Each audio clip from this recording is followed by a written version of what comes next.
کہ سوشلائزیشن دیکھیں بہت ضروری ہے بچوں کے لیے. آپ بچوں کو ٹیکنالوجی سے دور نہیں رکھ سکتے. اگر آپ اپنے باقی ساؤتھ ایشین جو آپ کے کنٹریز ہیں ان کے ساتھ کریں دیکھیں, اگر کمپیریزن کریں تو آرٹیفیشیل انٹیلیجنس پہ کام ہو رہا ہے وہاں پہ, بلکہ روبوٹس بنائے جا رہے ہیں. لیکن آپ کے ہمارے ہاں ہم اسی ڈیبیٹ سے نہیں نکل پا رہے کہ social media is good for our children or not. اور دوسرا یہ کہ جیسے مولانا علامہ صاحب نے بھی بات کی ہے کہ والدین جو ہیں ان کی ایک بڑی رسپانسبلٹی ہے کہ وہ اپنے بچوں پہ چیک اینڈ بیلنس رکھیں. دوسرا یہ ہے کہ کمیونیکیشن لائن جو ہے وہ ہمیشہ والدین کی کوشش ہونی چاہیے کہ وہ اپنے بچوں کے ساتھ کمیونیکیشن لائن کو بڑا ایک فری رکھیں. اور دوسرا یہ ہے کہ اگر آپ دیکھیں تو افراتفری کا دور ہے, ہمیں ایون 3 ٹائمز میں سے ایک ٹائم بھی ہمیں ایسا نہیں ملتا کہ ہم اکٹھے مل کے ایک فیملی کی طرح کھانا کھائیں, بیٹھ کے کھانا کھائیں. تو کوشش کریں کہ زیادہ سے زیادہ وقت والدین اپنے بچوں کے ساتھ گزاریں, ان کے مسائل کے بارے میں بات کریں. اسپیشلی اگر ہم ہراسمنٹ کے بارے میں بات کریں, چائلڈ ابیوز کے بارے میں بات ہو رہی تھی, تو آپ کے گھر میں ایون جو ملازمین ہیں ان پہ بھی آپ کا ایک کڑی نظر ہونی چاہیے کہ آپ کے بچے کن ایکٹیویٹیز میں انوالو ہیں اور کن ایکٹیویٹیز میں نہیں. بالکل بڑی اہم بات کی. ایک تو دیکھیں سوشلائزیشن میٹر کرتی ہے, جو کہ علامہ صاحب نے بات کیا کہ بالکل بچوں کو جس طرف اب لائیں گے, ایک چھوٹا سا بچہ ہے اگر آپ اس کو پنجابی فیملی میں دیں گے تو وہ پنجابی بولنا سیکھے گا. ایک اگر آپ اس کو رشین کے حوالے کریں گے رشین سیکھے گا. تو جس طرح کا انوائرمنٹ آپ بچے کو دیں گے وہ اس طرح کرے گا. اور ہمارے ہاں کیونکہ ہماری اسٹیٹ ہم سمجھتے ہیں کہ ہماری اسٹیٹ جو ہے وہ نوجوان اسٹیٹ ہے, اور اس میں جو بچے ہیں ان کو اگنور کیا جا رہا ہے, جو کہ خلیل صاحب نے بتایا کہ وہ کہیں کیونکہ ووٹ نہیں دے رہے جس کی وجہ سے وہ اگنور ہو رہے ہیں. ڈاکٹر صاحب میں آپ کی طرف آؤں گا. اس وقت کیونکہ رمضان میں بہت سی, ویسے تو اوور آل میں جاننا چاہوں گا کہ ہمارے ہاں بہت سی بیماریاں ہیں. ہارٹ کے بہت زیادہ ایشو آ رہا ہے, ڈائبٹیز کا بہت زیادہ ایشو آ رہا ہے, پھر اس کے بعد کھانے پینے کی ہمیں کچھ سمجھ نہیں آ رہی کیونکہ ہمارے ہاں کوئی کسی قسم کی ریسرچ نہیں ہوتی. ابھی رمضان میں روزے تو چلو ہم پہ فرض ہیں, لیکن کچھ ایسی چیزیں بھی ہم نے اپنے اوپر فرض کر رکھی ہیں, جیسے آئلی بہت سی پروڈکٹس ہم استعمال کر رہے ہیں. پھر سحری کے وقت سحر و افطار میں کھانے میں کس طرح کی احتیاط ہونی چاہیے, اور جو بیماریاں مختلف طرح کی آ رہی ہیں ان کو کیسے اوائڈ کرنا چاہیے؟ بہت شکریہ, بہت اچھا سوال ہے. اور میں سمجھتا ہوں کہ اگر اس کو سمجھ لیا جائے اس سوال اور اس کے جواب کو, تو ہماری سوسائٹی کے اوپر اس کے بڑے ڈیپ امپیکٹ ہو سکتے ہیں. صحیح. میں اس کا آغاز مولانا صاحب کی بات سے کروں گا کہ بچوں کو پاپڑ اور ڈیفرنٹ چیزوں پہ لگا دیا گیا. ٹھیک ہے. اس میں کسی ریسرچ کی ضرورت نہیں ہے. کسی بھی علاقے کی خوراک صدیوں کے بعد ایوالو کی جاتی ہے. یعنی ہم لوگ جو انڈینز ہیں, بیسیکلی انڈینز ہیں, نارتھ انڈیا میں ہیں, نام جو بھی آپ رکھ لیں اس کا, ہمارے بزرگ روٹی کھاتے تھے, سادہ غذا استعمال کرتے تھے. بالکل. اور اس زمانے میں کوئی ایسے آرٹیفیشل گھی تو تھے نہیں, تو ہمارے یہ علاقہ سرسوں کا علاقہ ہے, تو سرسوں کے تیل میں چیزیں تلی جاتی تھی. اور ایک سادہ غذا جس میں لسی, مکھن, دودھ, جو بھی ہماری پروڈکٹس تھیں لوکل, وہ ہم یوز کرتے تھے. اوور دا ٹائمز ہوا یہ ہے کہ ہمارے جو ڈائٹ ہے وہ شفٹ ہو گئی ہے ویسٹ کی طرف. صحیح. تو ہمارے بچوں نے بجائے روٹی کے برگر کھانا شروع کر دیا, اور ڈفرینٹ قسم کی پروسیسڈ چیزیں کھاتے ہیں. اس سے یہ نقصان ہوا کہ ایک تو بچوں کی گروتھ ٹھیک نہیں ہوتی, دوسرا ان کا انٹلیکچوئل جو کوالٹیز ہیں ان کی وہ کافی حد تک گر چکی ہیں, اور آنکھوں پہ بہت ان کے اثرات ہیں. بالکل صحیح. خاص طور پہ موبائل کا استعمال ابھی بتا رہے تھے کہ 90% 97%. اب 97% میں جو میرے جو تجربے کے مطابق, مشاہدے کے مطابق, ہمارے پاس جو مریض آتے ہیں ساتھ چھوٹا سا بچہ ہوگا, اس نے موبائل اٹھایا ہوگا. بالکل. اور پیرنٹس اس کو منع نہیں کرتے, تو اس سے بھی بہت افیکٹ ہوتا ہے. تو میں سمجھتا ہوں کہ ہمارے نبی صلی اللہ علیہ وسلم کی اگر سنت پہ عمل کیا جائے تو ہمیں سادگی نظر آتی ہے. سادہ غذا کا استعمال کیا جائے جس کے اندر سبزیاں ہیں, پھل ہیں, عام روٹی ہے ہماری, اور ملک پروڈکٹس ہیں جو نارمل ایک کامن گھر کا ہے. اس سے 2 فائدے ہوں گے. نمبر 1 کہ آپ کی نیوٹریشنل نیڈز پوری ہو جائیں گی. نمبر 2 کہ اس میں آپ کی ایک طرح سے سادگی کا درس ملے گا. سر ملاوٹ ایک تو سب سے بڑا ایشو اس وقت ہے, کوئی چیز سادہ ملتی نہیں ہے دیسی. دوسرا یہ ہے کہ ایکسرسائز کا کلچر نہیں ہے ہمارے ہاں, فیملیز گھر میں نہیں کرتی, بچوں کو وہ یعنی ہم وہ اس طرح کا ماحول نہیں دے رہے. ایون کووڈ کے بعد بھی کچھ چیزیں ہم نے دیکھا کہ پازیٹیو چیزیں بھی ہوئیں, لیکن اس کے باوجود اس میں میں G7 4 میں رہتا ہوں. ہم روزانہ کی بنیاد پہ شکرپڑیاں واک کرنے جاتے ہیں. اب شکرپنیاں جب بندہ واک کرنے جاتا ہے کہ بہت خوبصورت ایک نظارہ ہے، لیکن آپ یقین کریں شکرپنیاں کتنے خوبصورت جگہ ہے، وہاں ٹوٹل 10 سے 12 بندے ہوتے ہیں بڑی مشکل سے. واک کرنے کے لیے حیران ہو جاتا ہوں کہ یہ لوگ واک کرنے کیوں نہیں نکلتے. تو اس کا مطلب جو واک کرنے نہیں آتے فجر کی نماز ہی وہ نہیں پڑھتے، لیکن بہت سارے لوگ نماز پڑھتے ہیں لیکن واک کا یہاں ماحول ہی نہیں ہے، اور جس کی وجہ سے بیماریاں بڑھتی جا رہی ہے، کولیسٹرول، یورک ایسڈ، فلاں یہ واک نہ کرنے کی وجوہات ہے. گراؤنڈ موجود ہیں اور پارک موجود ہیں لیکن نوجوانوں میں واک کا سسٹم ہے ہی نہیں. بالکل، یہ ماحول بحال کرنا چاہیے. آپ کی نیت ہو اور آپ کچھ کرنا چاہیں تو ڈیفینیٹلی کچھ نہ کچھ راستہ نکلتا ہے. تو کیا سمجھتے ہیں یہ جو اسپیشلی اگر ہم دیکھیں، ایک تو یہ بہانہ فوراً بنتا ہے اور ہمارے ہاں کوئی دیسی چلو خالص چیز نہیں ہے، چلو پھر بھی ڈھونڈ لیتے ہیں، لیکن واک کا، ایکسرسائز کا، یہ ہمارے ہاں کلچر، اس کا کلچر کی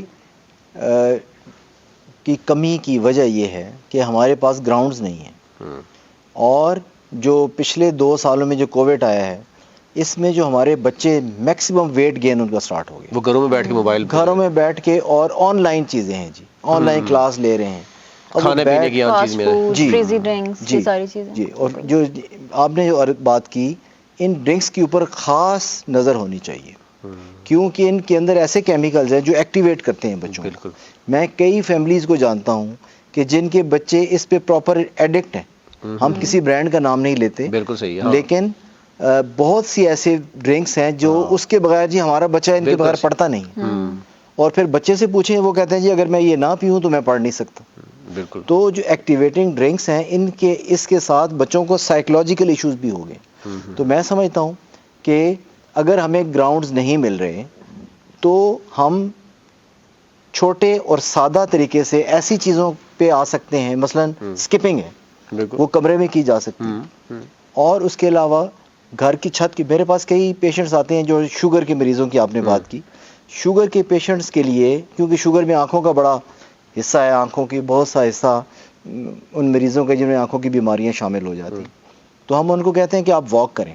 دیکھیں شوگر کی مثال ایسے ہے جیسے آپ کی باڈی ہے، اس میں آپ نے چینی کھا لی، آپ کا شوگر لیول ہائی ہو گیا. اب اس کو ڈاؤن کرنے کے لیے ایک طریقہ تو یہ تو آپ کے انسولین دی جائے، دوسرا طریقہ ہے کہ آپ واک کریں، اس سے بھی وہ شوگر لیول آپ کا ڈاؤن ہو جائے گا. ٹھیک ہے. تو خواتین کہتی ہیں ہم کہاں جائیں؟ 2 چیزیں ان کی جینون ہیں، ایک گراؤنڈ نہیں ہے، دوسرا ہمارا کلچر ایسا ہے کہ ہماری بہنیں بیٹیاں باہر نہیں جا سکتی، وہ واک نہیں کر سکتی. یہ ایک بڑی مجھے شرمندگی ہے یہ بات کرتے ہوئے، بالکل صحیح، کہ ہم جن ہستیوں کے نام لے رہے ہیں اور جن کی نعتیں پڑھ رہے ہیں اور جس کو ہم مانتے ہیں، اس سوسائٹی میں ہماری بیٹی باہر نہیں جا سکتی. یہ انتہائی ہمارے لیے سوچنے کی بات ہے. لیکن ان کو میں یہ کہتا ہوں کہ بیٹے آپ چھت پہ چلی جائیں، اور چھت کے اوپر آپ بے شک آدھا گھنٹہ 15 منٹ جتنا آپ کے لیے آسانی ہے وہ کریں. اسی سے واک نہ کرنے سے جوڑوں کی بیماریاں خواتین میں، خاص طور پہ جو اوبیسٹی یعنی جن کی ویٹ ذرا زیادہ بڑی عمر میں ہو جاتا ہے، اس میں یہ سٹارٹ ہو جاتا ہے. تو ہم سمجھتے ہیں، میرا یہ خیال ہے کہ ایک تو ہر چیز گورنمنٹ نہیں، میرا اپنا یہ خیال ہے کہ گورنمنٹ نہیں کر سکتی، یہ ہمیں ایز اے سوسائٹی اپنا خیال کرنا ہے. ہمیں رسپیکٹ کرنی ہے کہ ہمارے پڑوس سے کوئی خاتون آئی ہے، ہمارے اس کو عزت کے ساتھ واک کرنے کی اجازت دی جائے. تو جب تک ہم اپنے رویوں کو ٹھیک نہیں کریں گے یہ مسئلہ حل نہیں ہوگا. بالکل صحیح ہے. اچھا خلیل صاحب کیا کہیں گے، پروگرام ہم کلوزنگ کی طرف بھی جا رہے ہیں، کہ اس میں ایک تو سمجھ آ رہی ہے کہ اسٹیٹ، ڈیفینیٹلی اسٹیٹ کی رسپانسبلٹیز ہیں، یہی رول اینڈ ریگولیشن ہمیں دوسرے ممالک میں نظر آتے ہیں، سختی سے عمل درآمد بھی ہوتا ہے، سزائیں بھی ہوتی ہیں. یہاں پر ایک تو یہ ہے کہ ہمیں پہلی بات یہ ہے کہ ہمیں اکنالجمنٹ نہیں مل رہی ابھی تک ہمارے نوجوانوں کو، کہ جو آپ نے بات کی کہ ووٹ کا رائٹ ڈیفینیٹلی 18+ ہے، پراپر یوتھ کی ڈیفینیشن ہی نہیں ہے. کسی جگہ پہ کئی پولیٹیکل پارٹیز میں دیکھتا ہوں کہ 60 ایج ہے وہ یوتھ کی جو ہے وہ ہیڈ بنے ہوئے ہیں. تو کہیں جو ہے وہ اگر 14 سال کا بچہ یوتھ میں آتا ہے، 18 سال کا آتا ہے، 25 سال کا آتا ہے، کوئی کلیئرٹی نہیں ہے. تو کیا سمجھتے ہیں کہ اسٹیٹ کے علاوہ کس یعنی شخص کو، کس اسٹیک ہولڈر کو اپنا رول پلے کرنا چاہیے؟ اور یہ بڑی خطرناک صورتحال ہے کہ ہمارے ہاں کوئی بھی ٹاپک اٹھا لیں آپ، اس میں آپ جب ڈیپتھ میں جاتے ہیں تو آپ کو عجیب طرح کی صورتحال نظر آتی ہے. بالکل، اس میں جس طرح مولانا صاحب نے بھی کہا، سب سے پہلے جو ہے پہلی تربیت جو ہے وہ پیرنٹس کا بھی اس میں رول ہے. اپنے بچوں کے اوپر چیک اینڈ بیلنس رکھیں، ان کو سینسٹائز کریں. اب میرے بچے جو ہیں ان کو وہ اس حد تک سینسٹائز ہیں کہ ان کو پتہ ہے کہ یہ جو سگریٹس ہیں کوئی بھی پی رہا ہو، ان کو پتہ ہے شوگری ڈرنکس جو ہیں کا کوئی یوز کر رہا ہو تو وہ اوائڈ کرتے ہیں, وہ کہتے ہیں کہ نہیں اس سے جو ہے وہ اس قسم کی بیماریاں لاحق ہو سکتی ہیں. ایون سم ٹائم تو انہوں نے اپنی اسکول کی کلاسز میں چھوٹی چھوٹی کلاسز کے اندر انہوں نے کیسز رپورٹ کیے ہیں کہ یہ آج کل جو الیکٹرانک سگریٹس جو ہیں ڈفرینٹ شیپ میں, پین کی شیپ میں اس طرح کی جو آئی ہیں, تو انہوں نے اس حد تک سینسٹائز ہوئے ہیں کہ انہوں نے اس کو رپورٹ کیا. اس کے بعد جو ہے ہمارے, جس طرح میں نے پہلے بھی کہا, سوشل ایٹیٹیوڈس کو تھوڑا سا چینج کرنے کی ضرورت ہے کہ ہم نے کچھ ایسی غیر ضروری چیزوں کو جو ہے وہ ہم نے اپنے کلچر کا حصہ بنا لیا ہے, ہمیں ان چیزوں کو اوائڈ کرنے کی ضرورت ہے. تیسرا جو ہے اس میں آف کورس جو ہمارے امپلیمنٹنگ اتھارٹیز ہیں, جو ادارے ہیں جن کا کام ہے امپلیمنٹ کرنا, جس طرح ڈاکٹر صاحب کہہ رہے ہیں کہ لوگ جو ہیں واک کے لیے نہیں جاتے, انہوں نے بتایا, اس میں ایک سب سے بڑا ایشو یہ بھی ہے کہ ہمارے ہاں پروٹیکشن کا بہت زیادہ ایشو ہے. آپ کے سامنے F9 کے اندر کیا کیس رپورٹ ہوا ہے, کل موبائل کوئی کہہ رہے تھے وہ اچانک گن پوائنٹ پہ موبائل F9 کے میں آپ دیکھ لیں کیس ہائی لائٹ ہوا ہے کہ ریپ کیا گیا ہے. تو اس قسم کی جگہ جہاں پہ بہت زیادہ جو ہے تعداد میں لوگ موجود ہوتے ہیں, ایون وہاں پولیس کے لوگ بھی ہوتے ہیں, سیکیورٹی بھی ہوتی ہے, کیمراز لگے ہوئے ہیں, لیکن اس کے باوجود جو ہے وہ وہاں بھی پروٹیکشنز کے ایشوز ہیں. تو بینگ اگر ہم اس پہ چینج چاہتے ہیں تو ریلیونٹ جتنے بھی ہم یہ سارے سٹیک ہولڈرز بنتے ہیں, اس میں پیرنٹس ہیں, اس میں بچے ہیں, ہمیں کاؤنسلنگ کرنے کی ضرورت ہے. ایون ہمارے ٹیچرز جو ہیں, اسپیشلی ٹیچرز کو, موسٹلی ٹیچرز اور پیرنٹس کو جو ہے وہ بچے فالو کر رہے ہوتے ہیں کہ ان کی کس قسم کی حرکات ہیں. ہمیں اپنے ٹیچرز کے ساتھ, میں نے بہت سارے کیسز ایسے دیکھے ہیں, اسکولز میں ہم جاتے ہیں تو وہ بتاتے ہیں کہ جی آج ان کے پیرنٹس چھوڑنے آئے ہیں, سال 1.5 سال تک وہ اسکول میں بعد میں جاتے ہی نہیں ہیں, ہم سے رابطہ ہی نہیں کرتے ہیں. ایون وہاں بھی جانا چاہیے, اگر کوئی اچھی پازیٹیو چیز ہے تو ٹیچرز کو بھی جا کے بتانا چاہیے کہ وہ ان چیزوں کے اندر جو ہے وہ نظر رکھیں. اس کے بعد جو ہے اگر کوئی کسی قسم کی ایکٹیویٹی پائی جاتی ہے تو ٹیچرز کو بھی یہ چاہیے, اسکولز کو بھی یہ چاہیے, ان کے اندر جو ہے وہ بچوں کی کاؤنسلنگ ہونی چاہیے.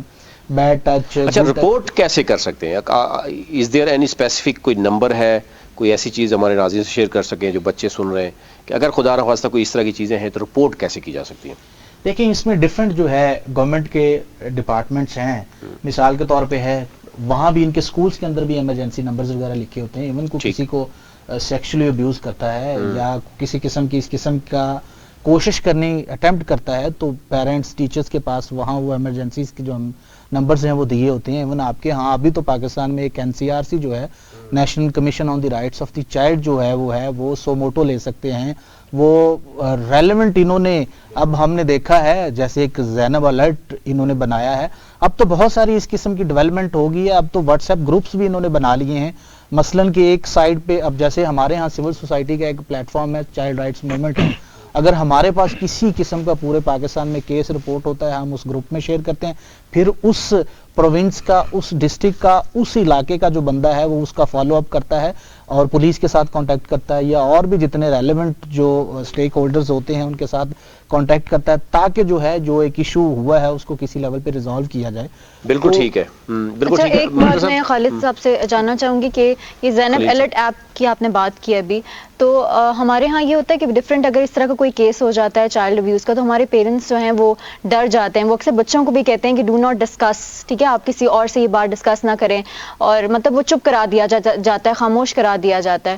تو یہ ایپس جو ہیں یہ کیا رول پلے کرتی ہیں, کیونکہ اس کی وجہ سے بچوں کا جو مینٹل ہیلتھ ہے وہ بھی بہت ڈسٹرب ہو جاتا ہے اس طرح کے کیسز کی وجہ سے, تو اس چیز میں کیا آپ تھوڑا بیسیکلی میرا بھی اپنا تعلق جو ہے نا وہ قصور سے, اور وہاں ہم نے بڑے زیادہ جو ہیں وہ سیکشل ابیوز کے کیسز رپورٹ ہوئے, اور پھر ہم نے اسپیشلی وہ زینب بچی کا جب کیس رپورٹ ہوا تھا تو اس میں بھی یہی تھا کہ موسٹلی ٹائم یہ ہوتا ہے کہ جو آپ کی فیملی ممبرس ہیں یا جن لوگوں کا آپ کے گھر میں آنا جانا ہے وہی زیادہ تر آپ کے بچوں کے ساتھ جو ہے وہ سیکشلی ابیوز کرتے ہیں.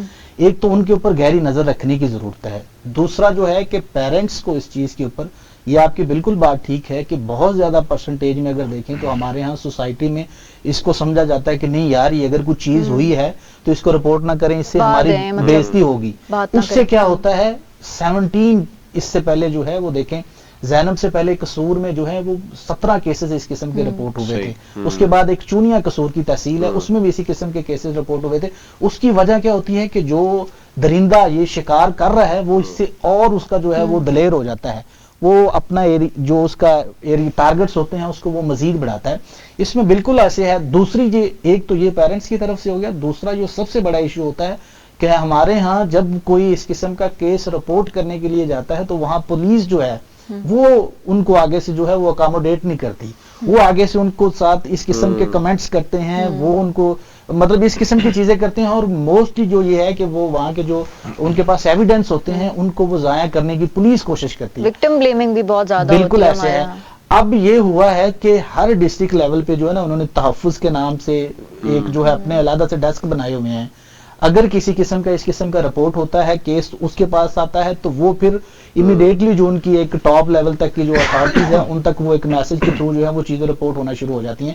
پھر اس میں یہ ہے کہ انہوں نے اپنے, ہم نے بھی اور بھی آرگنائزیشنز جو ہیں انہوں نے وہ اسپیشل جو انویسٹیگیشن آفیسرز ہیں پولیس کے, جو اسپیشلی ایف آئی آر کو آگے اس کے اوپر انویسٹیگیشنز کر رہے ہوتے ہیں, ان کی بھی اس میں ٹریننگز کی ہے, ان کی بھی کاؤنسلنگ کی ہے کہ یہ ایک ایسا ایشو ہے جس کو اب عموماً اس میں ہم نے یہ بھی دیکھا ہے کہ پولیس کے جو اپنے آفیسرز جو ہیں وہ بھی اس قسم کے جو ہے وہ ابیوز کے کیسز میں وہ دیکھا گیا ہے کہ بچوں کے ساتھ وہ بھی انوالو پائے ہیں. تو اس میں بھی کوشش ہوتی ہے, پولیس کا جو بڑا آفیسر ہوتا ہے اس کی کوشش یہ ہوتی ہے کہ یہ کیس ہائی لائٹ ہو جائے گا, وہ اپنے لوگوں کو بچانے کی کوشش میں جو ہے وہ ان کو دبانے کی کوشش کرتے ہیں. مرلا صاحب یہ خلیل صاحب نے بات کی, ڈاکٹر صاحب نے بات کی, اوور آل اگر ایشوز دیکھیں تو ایک تو یہ ہے کہ ہمارے ہاں جو پولیٹیکل پارٹیز ہیں وہ جو تربیت دیتے ہیں وہ تو سب کو پتہ ہے, وہ اگر جس طریقے سے دن رات اپنے ووٹرز کو استعمال کرنے کے لیے مختلف طرح کے بڑے بڑے دعوے وعدے ہوتے ہیں, اس میں بچوں کے حوالے سے آپ نے کبھی سنا ہے کہ ہماری کوئی پولیٹیکل پارٹی بچوں کے حوالے سے کوئی اویئرنیس دیکھ رہی ہو؟ کیا ہونا چاہیے؟ مطلب یہ ہے کہ جس طریقے سے ہم یہ دیکھ رہے ہیں یہ چیزیں بڑھتی ہوئی نظر آتی ہیں, تو یہ تو الارمنگ سچویشن ہے. اور ایک بڑی تعداد ہمارے ہاں نوجوان نسل کی ہے, اور جو ہم بار بار کہہ رہے ہیں کہ یہ 15-20 سال کے بعد یہ مستقبل ہے پاکستان کا, اس مستقبل کے بارے میں کوئی سوچ نہیں رہا. رمضان المبارک میں ڈیفینیٹلی ہم اس طرح کی باتیں کریں گے ہمارے سارے, لیکن اگر 11 ماہ ہم وہ دوبارہ اسی روٹین میں آ جائیں گے, تو آپ کیا صورتحال سمجھتے ہیں کس طریقے سے ہم جو ہے ہماری سوسائٹی جو ہے وہ کوئی پازیٹیو رول پلے کرے, اسٹیک ہولڈرز پلے کریں, اسٹیٹ کس حد تک رول پلے کر سکتے ہیں, کب تک ہم یہ باتیں سنتے رہیں گے؟ دیکھیں ستی صاحب, یہ جتنی بھی باتیں ہوئی ہیں نا یہ انفارچونیٹ ہے پاکستان میں. کہ میرے سامنے ایک واقعہ نا وہ پڑھا میں نے چائنا کا, کہ موزے تنگ کے دور میں ایک بچی کے ساتھ نا ریپ ہو گیا, تو موزے تنگ اس بچی کے گھر چلا گیا, جا کے اس کو حوصلہ دیا, دلاسا دیا, پوچھا کہ بیٹا یہ آپ سے زیادتی ہوئی ہے تو مجھے بتائیں کہ جب آپ کے ساتھ یہ ہوا تو آپ نے شور تو کیا ہوگا, چیخو پکار. اس نے بولا جی میں بہت چیخی. نے بولا کوئی مدد کو نہیں آیا. انہوں نے کہا ٹھیک ہے, اگر آپ کو دوبارہ کہا جائے کہ آپ اتنی سخت کے ساتھ دوبارہ چیخو پکار کریں تو کر لیں گے؟ انہوں نے بولا بالکل کروں گی. اس نے اپنے کمانڈوز اس بچی کے ساتھ لیے, اسی جگہ پہ لے جاؤ, اور دور کو آدھے کلومیٹر کے ایریے میں کمانڈوز کھڑے ہوئے, اور بچی کو دوبارہ کہا کہ آپ اتنی سخت زور سے جو ہے وہ اپنی آواز نکالے, وہ چیخی.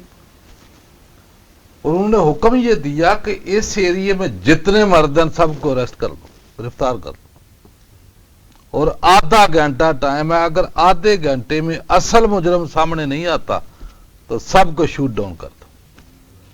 میرا خیال 10 منٹ کے بعد اصل مجرم سامنے تھا, اس کی پوچھ گچھ کرنے میں 3 گھنٹے لگے. 3 گھنٹے کے بعد وہ بندہ منطقی انجام کو پہنچ گیا اور اس کو شوٹ کر دیا. اور چائنا کا یہ قانون ہے کہ جب بندے کو مارتے ہیں تو وہ جو بلٹس ہیں نا, گولی, اس کا معاوضہ اس کے گھر والوں سے لیتے, وہ بھی ضائع نہیں ہونے دیتے. مجھے یہ بتائیں کہ چائنا ترقی کیوں نہ کرے؟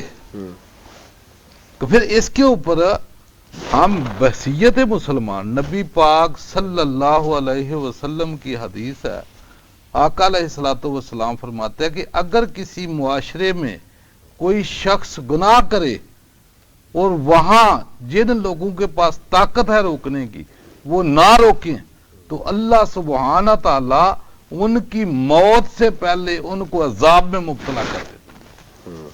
ہم دیکھتے ہیں نا سارے کہ اس معاشرے کی بات کرتے ہیں, بالکل, کہ معاشرے میں یہاں تو عالم یہ ہے اسٹیٹ کا, وہ کہتے ہیں نا کنارے آ کر جو ڈوبے تھے ان کا یہ دعویٰ ہے, بور کے دیوتا ساحل خرید لیتے ہیں,